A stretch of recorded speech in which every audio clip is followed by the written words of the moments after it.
يعد النظام التقاعد المسبق من الأنظمة التي يتم تطبيقها في دولة الجزائر. ظهر هذا النظام بعد إصلاحات الاقتصادية التي قررتها الدولة.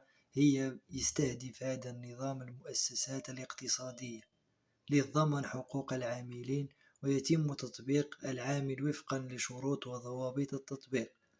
يمكن أن يستفيد العامل من التقاعد النسبي عند بلوغ السن 50 عام، والمرأة عند تبليغ السن 45 عام، بعد دفع الاشتراك 20 عاما على الأقل، إلى جانب الشروط التالية.